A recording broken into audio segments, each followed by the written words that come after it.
कहानी की शुरुआत होती है एक सुनसान मार्केट से, जहां हम एक फैमिली को देखते हैं जो बिल्कुल चुपचाप खामोशी से जरूरत का सामान इकट्ठा कर रही होती है। ये लोग इतने ज्यादा डरे हुए थे कि एक दूसरे से बात तक नहीं कर पा रहे थे, बस इशारों से एक दूसरे को समझा रहे थे। आखिर कुछ तो था जो उन्हें बिल्कुल खामोश रहने पर मजबूर कर रहा था। इस फैमिली का लीडर है ली और उसकी वाइफ का नाम एवलिन है। यहाँ उनकी बड़ी बेटी रीगन जो बचपन से सुन नहीं सकती थी, और उनके दो बेटे मार्कस और बो होता है। बो उम्र में छोटा होता है, इसीलिए वो ज्यादा चीजें नहीं समझ पाता। वो ऊपर अलमारी में एक टॉय रॉकेट देख लेता है। जैसे ही वो रॉकेट को उठाने वाला होता है तो वो रॉकेट उसके हाथ से छूटकर नीचे गिरता है। ये देखकर सबके गले में सांसें अटक जाती हैं, लेकिन ऐन वक्त पर रीगन जल्दी से उस टॉय रॉकेट को कैच कर लेती है और सबकी जान बचा लेती है। ली सबको इशारों में समझाता है कि शाम होने वाली है, हमें जल्द से जल्द घर लौटना होगा, नहीं तो हम खतरे में पड़ सकते हैं। तभी इनका 4 साल का बेटा वही टॉय रॉकेट फिर से उठा लाया। उसे देखकर सभी दहशत में आ गए, क्योंकि ये रॉकेट बैटरी से चलने वाला था, जिसे ऑन करते ही शोर मच सकता था। ली अपने बेटे के हाथ से वो रॉकेट लेके उसकी बैटरी निकालकर टेबल पर रख देता है।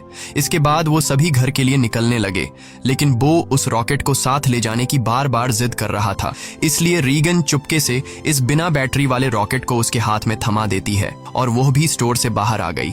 पर तभी उस बच्चे ने रॉकेट की बैटरियां भी उठा ली। इसके बाद ये चारों लाइन से घर की तरफ निकल पड़े। तब हम देखते हैं कि रोशनियों से चमकने वाला ये शहर कभी गाड़ियों के शोर और इंसानों की भीड़ से भरा रहता, मगर आज ये शहर पूरी तरह से वीरान और सन्नाटे में डूबा हुआ है। यहाँ इंसान तो दूर बल्कि परिंदों की भी आवाज नहीं सुनाई देती। हर तरफ एक खौफनाक सी खामोशी छाई हुई है। पूरी दुनिया में अब कमतर ही लोग जिंदा बचे हैं, जिनमें ये 5 लोग भी शामिल हैं। यहाँ हम देखते हैं कि उन्होंने लाइन से अपने घर तक रेत बिछाया हुआ है और ये लोग इस पर नंगे पांव चल रहे थे ताकि कदमों की भी आहट न हो। वहीं मासूम बो रीगन के पीछे था। वह रॉकेट को लेकर बहुत खुश था। तभी बो ने रॉकेट में बैटरी लगाकर उसे ऑन कर दिया, जिससे उस रॉकेट में म्यूजिक बजने लगा। रीगन सुन नहीं सकती थी, इसलिए आवाज पर उसका ध्यान ही नहीं गया, लेकिन जब ली और एवलिन ने उसे सुना तो वो दोनों बहुत ज्यादा घबरा गए। तभी अचानक घने जंगलों के बीच से निकलकर गोली की रफ्तार से भागता एक खौफनाक मॉन्स्टर बो की तरफ बढ़ने लगा। ली जल्दी से खिलौने को बंद करने के लिए बो की तरफ तेजी से दौड़ता है, लेकिन तब तक बहुत देर हो चुकी थी। वो मॉन्स्टर बो को अपने साथ ले गया। उसके बाद हमें 1 साल के बाद का सीन दिखाया जाता है। ली और उसकी फैमिली ने इस हालात में जीना सीख लिया था। ली ने अपने घर में एक रिसर्च रूम बना लिया था, जहां उसने उस मॉन्स्टर के बारे में पूरी जानकारी हासिल कर ली थी। यहाँ हमें पता चलता है कि वो खौफनाक मॉन्स्टर जो बिल्कुल धीमी सी आवाज को भी कई किलोमीटर दूर से डिटेक्ट कर लेता है। अच्छी बात ये थी कि वो मॉन्स्टर पूरी तरह से अंधे थे, लेकिन उनकी सुनने की ताकत इतनी तेज थी कि वे हवा में जरा सी वाइब्रेशन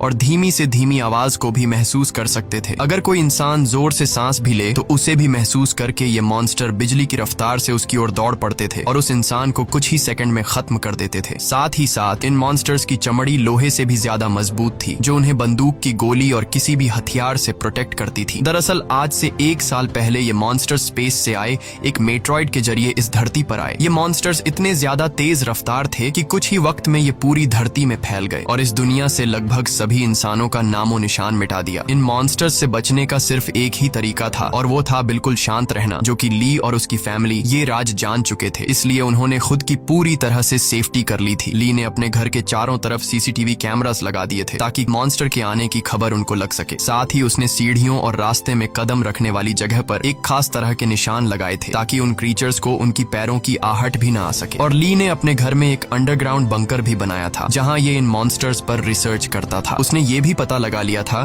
कि इस इलाके में कुल 3 मॉन्स्टर मौजूद हैं। अब ली उन मॉन्स्टर की कमजोरी के बारे में जानने की कोशिश कर रहा था। साथ ही साथ ली रेडियो के जरिए पूरी दुनिया में हेल्प का सिग्नल भेज रहा था, लेकिन अब तक उसका किसी से भी कांटेक्ट नहीं हो पाया था। यहाँ हमें पता चलता है कि एवलिन प्रेग्नेंट है और जल्द ही वो एक बच्चे को जन्म देने वाली है। अब क्योंकि ये बच्चा पैदा होने पर रोने लगेगा, इसलिए उन्होंने अपने आने वाले बच्चे के लिए एक साउंड प्रूफ बॉक्स बना लिया है, ताकि जब भी अगर बच्चा रोए तो उसके मुंह पर ऑक्सीजन मास्क रखकर उसे उस बॉक्स में छुपा दें, जिससे उस मॉन्स्टर को बच्चे की रोने की आवाज नहीं आएगी। इस मुश्किल हालात में मॉन्स्टर से बचने के लिए रेडी रहना बहुत जरूरी था, लेकिन ली की बड़ी बेटी बेटी रेगन सुन नहीं सकती थी और ये कमी उसके लिए एक बड़ी मुसीबत बन सकती थी। इसलिए ली इसकी इस कमी को दूर करने की कोशिश में था। ली अपनी बेटी रेगन के लिए एक कॉक्लियर हीरिंग एम्पलीफायर बनाता है और ली वो एम्पलीफायर रेगन को दे देता है। लेकिन रेगन इस एम्पलीफायर को लेकर खुश नहीं थी, क्योंकि उसे लगता था कि हमेशा की तरह ये एम्पलीफायर भी काम नहीं करेगा, क्योंकि ली अपनी बेटी रेगन के लिए पहले भी कई एम्पलीफायर बना चुका था। इसलिए रेगन पहले तो इस एम्पलीफायर को गिरा देती है, लेकिन जब वह उस एम्पलीफायर को टेस्ट करती है तो ये एम्पलीफायर काम कर रहा होता है। बाहरी दुनिया की आवाज सुनते ही वो खुशी के मारे रोने लगती है और साथ में रेगन को अपने छोटे भाई की याद भी आती है। रेगन आज भी खुद को अपने भाई की मौत का जिम्मेदार ठहराती है। इससे लगता है कि अगर उस दिन वो अपने भाई को टॉय रॉकेट नहीं देती तो आज उसका भाई जिंदा होता। रेगन अपने पिता के काम में हाथ बटाकर खुद को साबित करना चाहती थी, इसलिए रेगन अपने पिता के अंडरग्राउंड बंकर की तरफ जाने लगती है।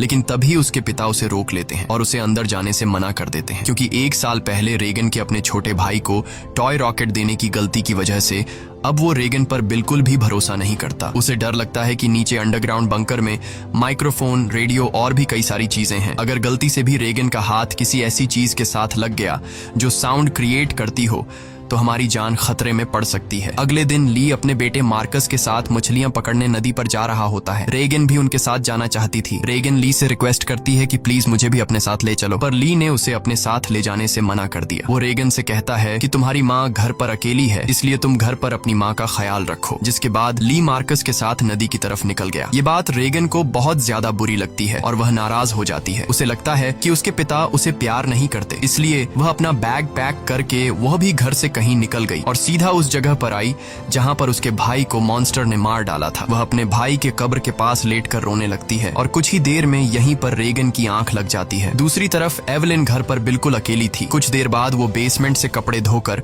उन्हें बोरी में भरकर बाहर ले जा रही थी। तभी सीढ़ी पर लगा एक कील उस बोरी में फंसकर सीधा हो गया। वह नुकीला कील ठीक उनके पैर रखने की निशान पर था, पर एवलिन उसे देख नहीं पाई। उधर ली और मार्कस मछली पकड़ने में लगे थे। कुछ देर बाद ली अपने बेटे मार्कस को एक झरने के पास ले आता है और ली अपने बेटे से कहता है कि यहाँ तुम बात कर सकते हो, क्योंकि पानी के झरने की वजह से तुम्हारी आवाज उसमें हाइड हो जाएगी और तुम्हारी आवाज उस मॉन्स्टर तक नहीं पहुंच पाएगी। अब तुम खुलकर बात कर सकते हो। वो दोनों झरने के पास बैठकर बातें करने लगते हैं। मार्कस पूछता है क्या वो बो की मौत का जिम्मेदार रेगन को मानते हैं, जिस पर ली जवाब देता है कि जो कुछ भी बो के साथ हुआ उसमें किसी की भी गलती नहीं थी। लेकिन मार्कस ली को बताता है कि रेगन आज भी बो की मौत का जिम्मेदार खुद को ठहराती है, इसलिए तुम्हें रेगन को ये बात बतानी चाहिए कि उस दिन तुम्हारी कोई गलती नहीं थी। इसी दौरान एवलिन ने अपने मर चुके बेटे की तस्वीर लिए उसकी याद में आंसू बहा रही थी। तभी अचानक उसे लेबर पेन शुरू हो गया, यानी कि उसकी डिलीवरी का टाइम आ चुका था। वो फोटो फ्रेम हाथ में लिए हुए जल्दी से बेसमेंट की तरफ जाने लगी, पर तभी सीढ़ियों से नीचे उतरने की जल्दी में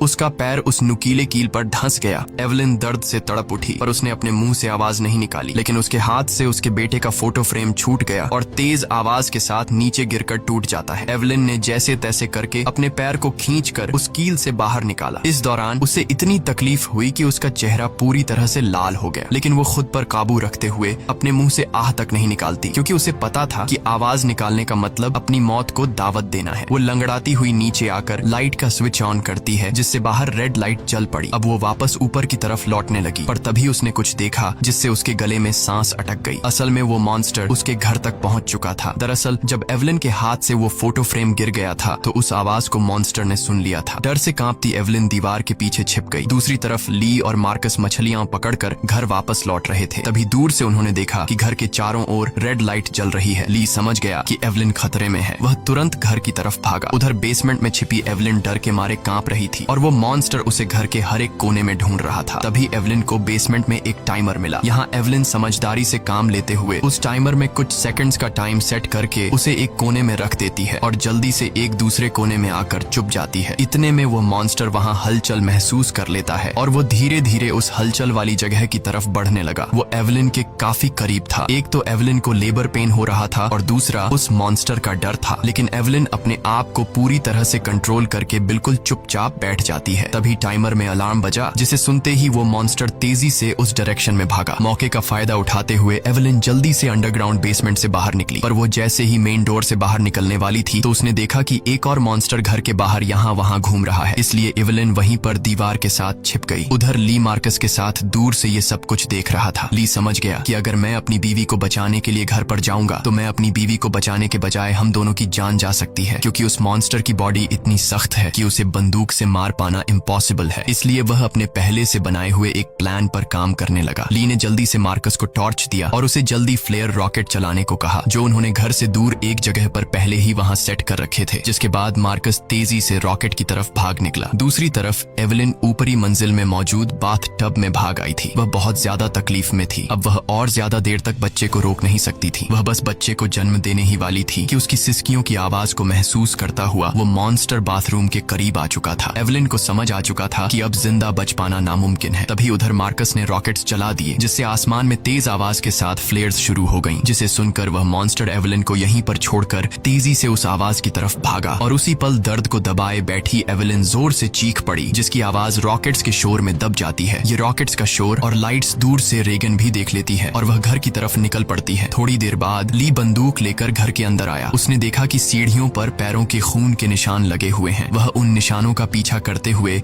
बाथरूम तक पहुंच जाता है। वहां पहुंचकर वह देखता है कि बाथ टब खून से लाल है। वह समझ गया कि एवेलिन भी उस मॉन्स्टर का शिकार हो चुकी है। वह आंसू बहाता हुआ वहीं बैठ गया, पर तभी शावर रूम के कांच पर किसी ने हाथ रखा। वह कोई और नहीं बल्कि एवेलिन ही थी। एवेलिन ने इस मुश्किल हालात में भी खुद को संभाल कर एक बेटे को जन्म दिया था। एवेलिन को जिंदा पाकर ली की आंखें खुली की खुली रह गईं। अब इससे पहले कि बच्चे की रोने की आवाज आती, ली तुरंत एवेलिन और बच्चे को उठाकर अंडरग्राउंड रूम में ले आया, जिसके बेसमेंट में उन्होंने बच्चे के लिए साउंड प्रूफ बॉक्स बनाया था। लेकिन बेसमेंट में घुसने से पहले ही बच्चे ने रोना शुरू कर दिया, जिसे सुनकर वो मॉन्स्टर तेजी से उनकी ओर आने लगा। ली जल्दी से अंडरग्राउंड रूम में घुसा और दरवाजे को एक मोटे मैट्रेस से ढक दिया। ली ने फौरन बच्चे के मुंह पर ऑक्सीजन मास्क लगाया और उसे बॉक्स में बंद कर दिया, जिससे उसके रोने की आवाज बंद हो गई। तब जाकर उन दोनों ने राहत की सांस ली। यहाँ ली अपनी वाइफ एवेलिन को बताता है कि मैं इन क्रीचर्स की कमजोरी जान चुका हूँ। अब जल्द उनके लिए मैं एक औजार तैयार करने वाला हूँ, जिससे ये क्रीचर्स हमारा कुछ नहीं बिगाड़ पाएंगे। इसी दौरान दूसरी ओर रेगन भी घर लौट रही थी। तभी उसे खेतों के बीच एक लाइट जलती हुई नजर आई। रेगन जल्दी से उस लाइट के पास आने लगी, लेकिन वह इस बात से अनजान थी कि एक मॉन्स्टर उसकी कदमों की आहट से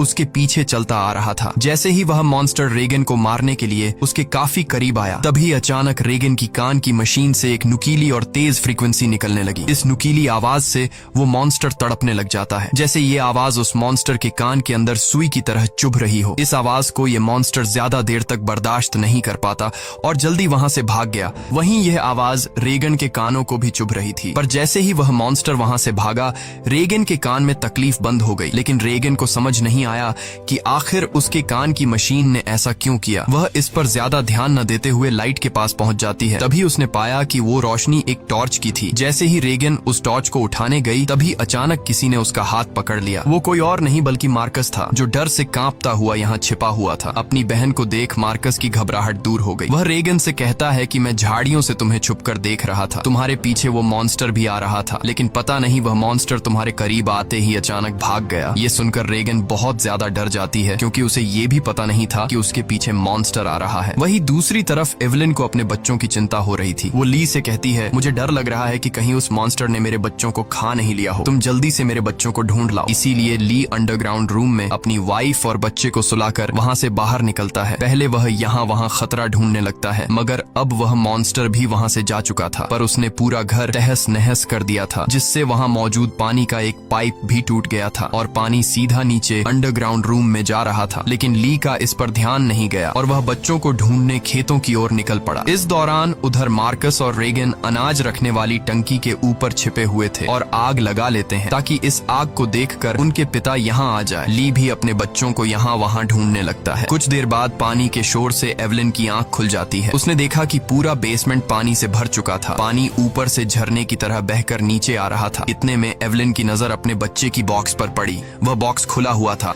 पर वहाँ से बच्चे की जरा सी भी आवाज नहीं आ रही थी। एवेलिन जैसे ही बॉक्स के पास जाने लगी, तभी उसे बॉक्स के पास ही सामने से एक मॉन्स्टर नजर आया। उसे देखकर एवेलिन बहुत ज्यादा घबरा गई। एवेलिन को लगा कि शायद मॉन्स्टर ने उसके बच्चे को खा लिया है, क्योंकि एवेलिन को वह बॉक्स तो नजर आ रहा था, लेकिन वह बॉक्स उससे काफी दूर था, इसलिए वह बॉक्स के अंदर देख नहीं सकती थी कि बच्चा अभी भी जिंदा है या फिर मॉन्स्टर ने उसे खा लिया। इसलिए वह धीरे धीरे बॉक्स की तरफ बढ़ने लगी। तभी वो मॉन्स्टर भी पानी में उतर जाता है। लेकिन एवलिन जब बॉक्स के करीब पहुंची तो उसने देखा कि उसका बच्चा सही सलामत है। खुशकिस्मती से बच्चे ने आवाज नहीं किया था, जिस वजह से उसकी जान बच गई थी। वह अपने बच्चे को लेकर एक कोने में आकर चुपचाप खड़ी हो गई, पर वो मॉन्स्टर मौत बनकर एवलिन के पास ही मंडरा रहा था। अगर बच्चे के मुंह से जरा सी भी रोने की आवाज निकलती तो उनकी मौत पक्की थी। दूसरी ओर रेगन और मार्कस अपने पिता का इंतजार करते करते थक चुके थे। रेगन को लगता है कि उनके पिता उन्हें बचाने के लिए नहीं आएंगे। अब वह अकेले ही घर जाना चाहती थी, लेकिन मार्कस को अपने पिता पर पूरा यकीन था। अपनी बहन को जाता देखकर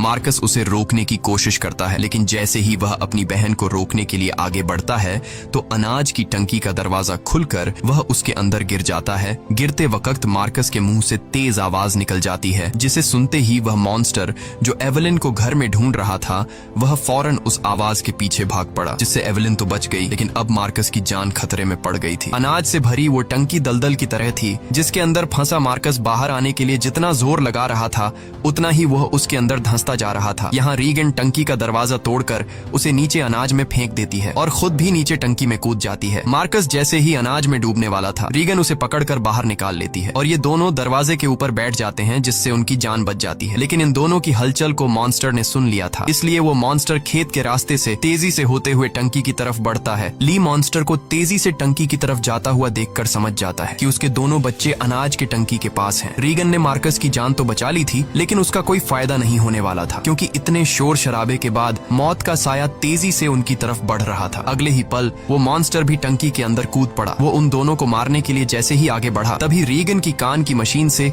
एक बार फिर एक नुकीली आवाज निकलने लगी। ये आवाज उस मॉन्स्टर के लिए बहुत ही ज्यादा पेनफुल होती है, इसलिए वो बिना उन्हें मारे वहां से निकल जाता है। रीगन और मार्कस मौत के मुंह से बाल बाल बच गए और टंकी से बाहर निकल आए। बाहर ली भी उन्हें ढूंढता हुआ आ पहुंचा था। वह अपने बच्चों को सही सलामत देखकर बहुत खुश होता है। इस दौरान एवलिन भी ये सब कुछ सीसीटीवी रूम से देख रही थी। तभी ली को पता चलता है कि अभी भी वो मॉन्स्टर यहाँ आसपास है। उसने बच्चों को फौरन सामने मौजूद गाड़ी की ओर भेज दिया और खुद एक कुल्हाड़ी उठाकर आसपास नजरें दौड़ाने लगा, लेकिन वो क्रीचर ठीक उसके ऊपर होता है। ली जैसे ही पलटकर पीछे देखता है, वो मॉन्स्टर उसे अपने पंजे से मारकर दूर फेंक देता है। अपने पिता को तकलीफ में देखकर मार्कस ली को आवाज देने लगता है। आवाज सुनकर मॉन्स्टर को मार्कस की पोजीशन का भी पता चल जाता है। वो मॉन्स्टर अब मार्कस और रीगन की तरफ बढ़ने लगा, लेकिन तभी एक बार फिर रीगन की कान की मशीन से फ्रीक्वेंसीज निकलने लगी। वह आवाज रीगन को भी चुभ रही थी, इसलिए रीगन ने अपनी कान की मशीन को ही ऑफ कर दिया, लेकिन यह उसकी सबसे बड़ी गलती थी। इस मशीन से जो फ्रीक्वेंसी निकलती थी वही फ्रीक्वेंसी उस मॉन्स्टर की कमजोरी थी, जिसे वो बिल्कुल भी बर्दाश्त नहीं कर सकता था। लेकिन अनजाने में रीगन ने मशीन को बंद करके अपनी ही मौत को दावत दे दी। अगले ही पल वो मॉन्स्टर कार पर झपट पड़ा और मार्कस तक पहुंचने की कोशिश करने लगा। इसी दौरान उधर ली होश में आ गया। अपने बच्चों को खतरे में देख वह समझ गया था कि मॉन्स्टर से लड़कर वह कभी भी मॉन्स्टर को मार नहीं सकता, इसलिए अब उसे सिर्फ एक ही रास्ता नजर आया। उसने रीगन को इशारों में बताया कि मैं तुमसे बहुत ज्यादा प्यार करता हूँ। मैंने तुम्हें कभी भी बो की मौत का जिम्मेदार नहीं ठहराया है और मेरे होते हुए तुम्हें कुछ नहीं हो सकता। जिसके बाद ली जोर से चिल्लाने लगा। उसे सुन वो मॉन्स्टर ली की तरफ दौड़ पड़ा और एक ही झटके में उसे चीर फाड़ कर रख दिया। अपने पिता को मरता हुआ देखकर रीगन को बहुत ज्यादा दुख होता है, क्योंकि पहले उसे लगता था कि उसके पिता उससे प्यार नहीं करते, लेकिन अब उसे रियलाइज हुआ कि वह गलत थी। ली को मारने के बाद वो मॉन्स्टर वहां से चला जाता है। दूसरी तरफ एवलिन भी ये सब कुछ सीसीटीवी के जरिए देख रही थी। तब रीगन उसी वक्त गाड़ी स्टार्ट करके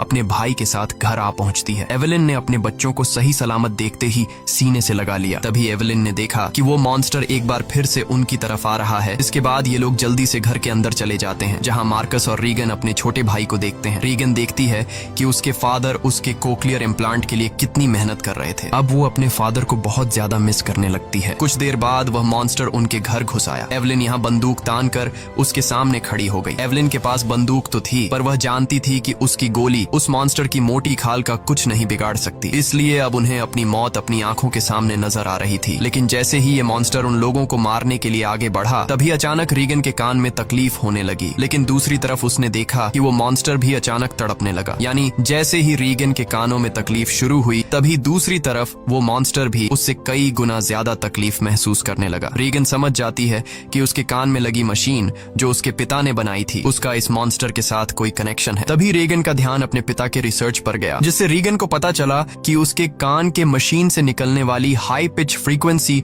उस मॉन्स्टर की कमजोरी है। रेगन को समझ आ गया था कि जब भी ये मॉन्स्टर मेरे करीब आता तो मेरे कान में तकलीफ होने लगती और ये मॉन्स्टर वहां से भाग जाता। इससे पहले कि ये मॉन्स्टर उन्हें मार देता, रेगन जल्दी से अपने कान में लगे कॉक्लियर इम्प्लांट का पावर और ज्यादा बढ़ा देती है, जिससे निकली हाई फ्रीक्वेंसी साउंड से वो मॉन्स्टर अचानक तड़पने लगा। ऐसा लग रहा था कि जैसे वो हाई फ्रीक्वेंसी साउंड उस मॉन्स्टर के पूरे शरीर में सुइयां चुभा रही हो। यहाँ रेगन की माँ भी समझ जाती है कि ये सारा कमाल कोक्लियर इम्प्लांट का है, लेकिन पावर बढ़ाने से रेगन के कानों में भी और ज्यादा तकलीफ होने लगी। इसीलिए रेगन समझदारी से काम लेते हुए वहाँ रखे एक माइक्रोफोन के साथ उस कान की मशीन को लगा देती है, जिससे वो फ्रीक्वेंसी साउंड वेव और ज्यादा तेज हो गई। अब तो उस मॉन्स्टर का दर्द से बुरा हाल हो गया और उसकी खोपड़ी का आर्मर अपने आप ही खुलने लगा। आर्मर खुलते ही जैसे ही उसका मुंह नजर आया, तभी एवलिन ने शॉटगन से सीधे उसके मुंह पर ही फायर कर दिया, जिससे उसकी खोपड़ी एकदम गुब्बारे की तरह फट गई और आखिरकार वो मॉन्स्टर मारा गया। हालांकि खतरा अभी टला नहीं था। गोली की आवाज सुनकर उस इलाके में मौजूद बाकी के 2 और मॉन्स्टर भी उनकी ओर आने लगे, लेकिन अब एवलिन और रेगन को उन मॉन्स्टर्स की कमजोरी मालूम चल चुकी थी। इसलिए रेगन ने माइक का वॉल्यूम फुल कर दिया और एवलिन उन मॉन्स्टर्स को मारने के लिए तैयार हो गई। इसी के साथ ये कहानी खत्म हो जाती है। अगर आपको वीडियो अच्छी लगी हो तो हमारे चैनल को सब्सक्राइब और वीडियो को लाइक जरूर कीजिएगा। और अगर आपको इस मूवी का सेकंड पार्ट चाहिए तो नीचे कमेंट में पार्ट 2 लिखें।